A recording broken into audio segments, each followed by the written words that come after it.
And now we're joined by Hayley Kelly. Hayley, how are you? Very well, thanks, Mark. Hayley, I'd like you to just explain to us, what's your background in horses? I've always had horses. I went to pony clubs, and then I worked in a racing stable at Eric Musgrove's. That took me with a horse called Karazi to Japan. Then went to Marcus Oldham College in 2006 and graduated in diploma in horse business management. And then I worked at a show jumping stable at Adam Wootton's. And then I eventually got into the dentistry course, which was always my aim. And then, yes, I've been doing that since 2008. And where's your business based?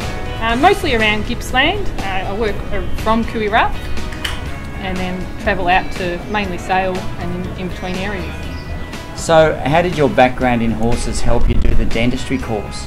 I think having a good horse basis is definitely an advantage, because you've got to have good horse skills, because not every horse is easy. And when you're working on horses, do you find you have to restrain them much in any way?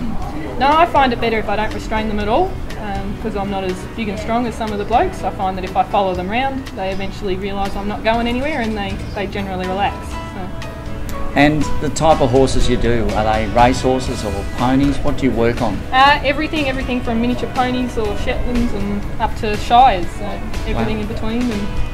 Are they hard to do, the big horses, the Shires? No, they're generally really placid, so their heads normally come down. So just as well? Yeah, that's the one. So how long did it take you to do the course? We got it done in about 18 months, because we work lots of weekends, but it's a 2-year course. And that grounded you enough to then go off and run your own business as a professional horse dentist? Absolutely. You get really good skill basis, and you've always got the support from all the members afterwards as well, which is great if you get a problem. Hayley, what are some of the positive things you've seen happen in the horse industry, especially in relation to dentistry? Oh, it's always great when like someone rescues a horse and they've got really bad teeth and they've been really neglected, and you go there 1 year and you do their teeth and make them feel a lot better, and the next year you go back and they're really fat and healthy and having a really good life. So it's always a good thing when you see them progress.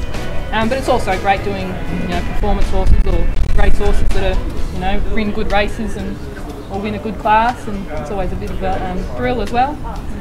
While you were doing the course, you actually got to work on Viewed before he won a Melbourne Cup for Bart Cummings. Yeah. What was it like working on a horse of that calibre?